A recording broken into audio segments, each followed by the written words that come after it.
YouTube. Quinn Wade coming to you with that instant basketball analysis on Analysis Playground on YouTube exclusively on there forever.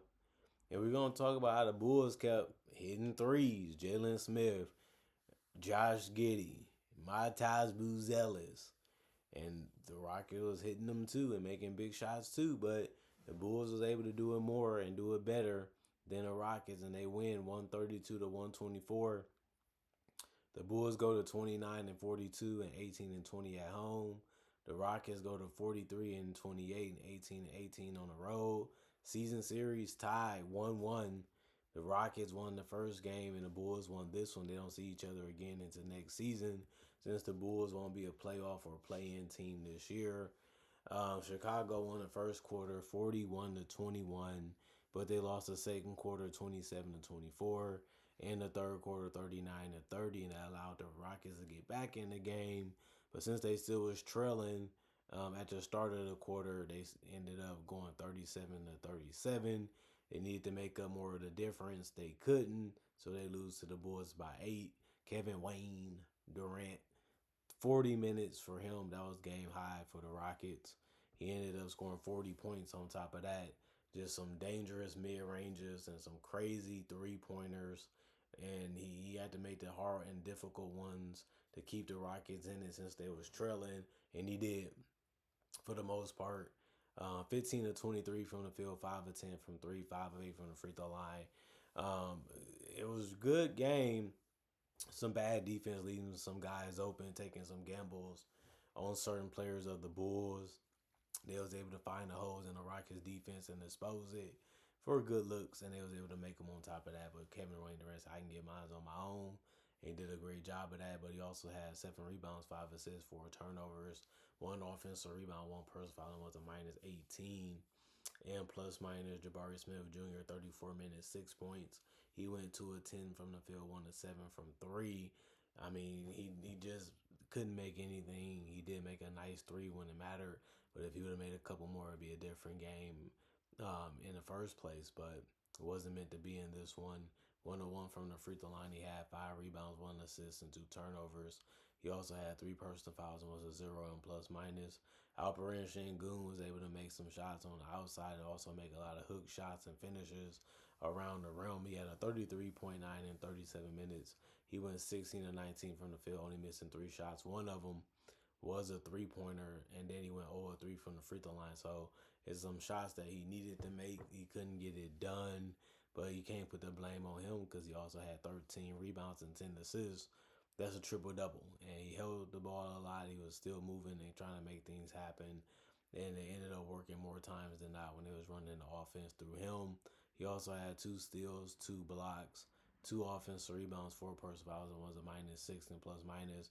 Amen Thompson, you can give him the ball and he can figure things out at a high percent level. He has good IQ and good court awareness. He had played 39 minutes and gave you 23 points, went 8 of 12 from the field. He missed his only 3. He went 7 of 9 from the free throw line. Did a good job of driving as he usually does, and it's tough to do at the level that he does it at, and that's what makes him a really good player.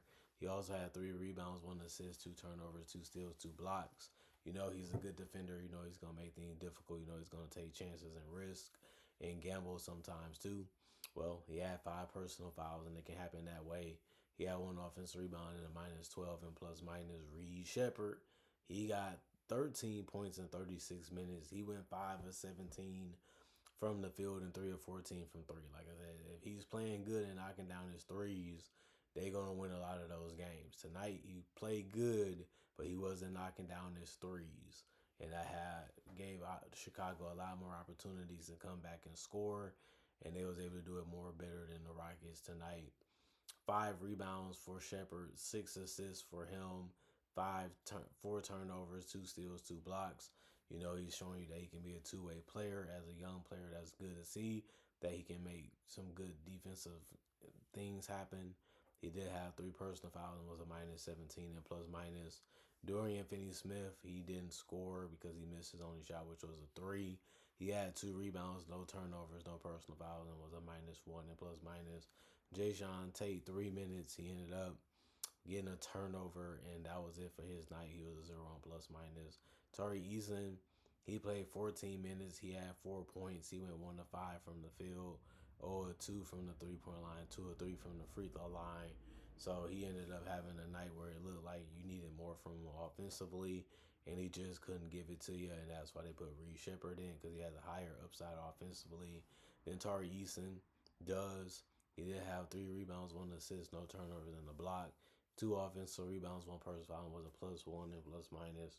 Clint Capella played 4 minutes. He was able to score at the basket. He got 1 rebound, no turnover. 1 personal foul, was a -8 and plus minus.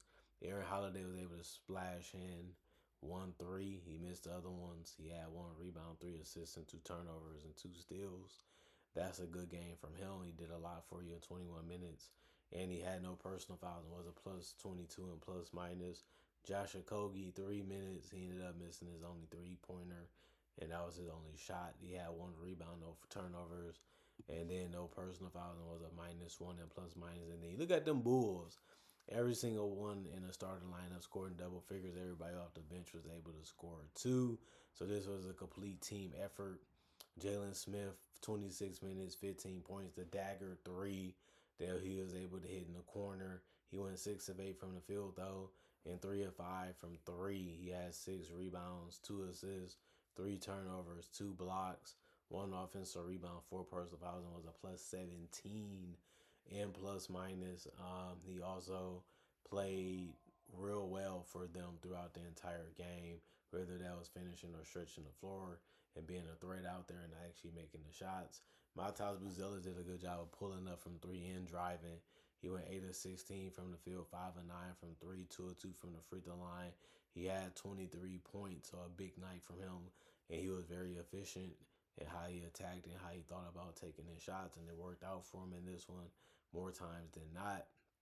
He had 4 rebounds, 1 assist, 3 turnovers, 1 offensive rebound, 4 personal fouls, and was a +7 and plus minus. Nick Richard, 26 minutes.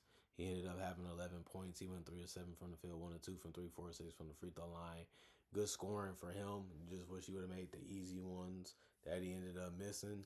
You're that long, you're that tall. It should be easy to score around the rim, but everything comes hard in the NBA for the most part. He had 8 boards though, and he also had no turnovers in the block, 1 offensive rebound, 4 personal fouls, and was a +2 and plus minus. Trey Jones, 28 minutes, 15 points, 6 of 11 from the field. He did miss his only 3 point shot.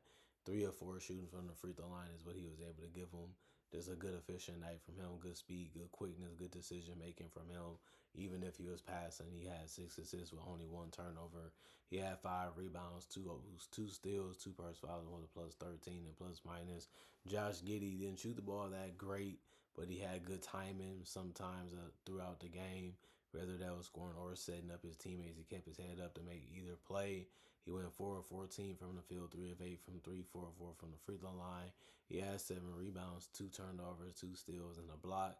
2 personal fouls, and was a +7 and plus minus. Patrick Williams scored his only shot from two and missed his only three. He finished 1 of 2 from the field, or 1 from three for 2 points, 1 rebound, 1 turnover, 2 personal fouls, and was a -4 and plus minus. Leonard Miller, 23 minutes, 17 points, 7 and 11 from the field. He scored in the paint real well, but said, I can make them threes too, man. And went 2 of 3 from the 3 point line, 1 of 2 from the free throw line. He had 9 boards. That was the most on the team. He also had 3 assists. That was most off the bench, tied with Rob Dillingham. He had 1 turnover, 2 offensive rebounds, 1 personal foul, was a +4 and plus minus. 26 minutes for Colin Sexton. He scored 25 points.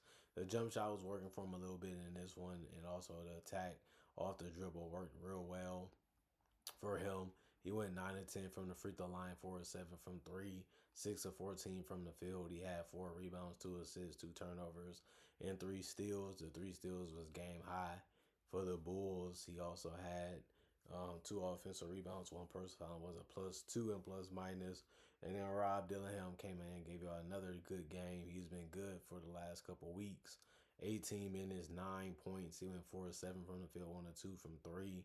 He's taking that jump shot more. He's pushing it more. He's attacking all the dribble more, just coming right at you. He has his mind made up more of what he wants to do and what he's trying to do instead of trying to let the game come to him. He just know and prepared more for what he needs to go out there and do when he steps on the court. And I feel like that has made him better in the last couple weeks because of that, and a change of scenery and then a fresh start can be that way too. 1 rebound, 3 assists, 1 turnover, 1 steal, 1 personal foul, and a -8 and plus minus. Chicago Bulls 90 field goals, 50% from the field, 92 for field goals for the Rockets. They shot 53%, 50% from three for the Bulls. The Rockets shot 27%. The Bulls really needed that to go their way because that's how they closed out this game and won. The Bulls shot 28 free throws while the Rockets shot 24. They shot 63%. The Bulls shot 82%. That really helped them as well. 45 rebounds for the Bulls, 41 for the Rockets. 30 assists for the Bulls, 27 for the Rockets. 14 turnovers for the Bulls, 17 for the Rockets. Both teams had 8 steals, 4 blocks for the Bulls, 7 for the Rockets, 7 offensive rebounds for the Bulls, 8 for the Rockets. 38 defensive rebounds for the Bulls, 33 for the Rockets. And then 21 personal fouls for the Bulls, 18 for the Rockets. And the Bulls was able to get them before the game was over. They made their final run. The Bulls said we can match it, and since they was able to match it with the lead, they was able to win the game. Comment, like, subscribe, share, hit that notification bell to get that analysis when it first come out. Y'all stay blessed up. Y'all stay good. Peace. And I'll see y'all later today, hopefully with more analysis.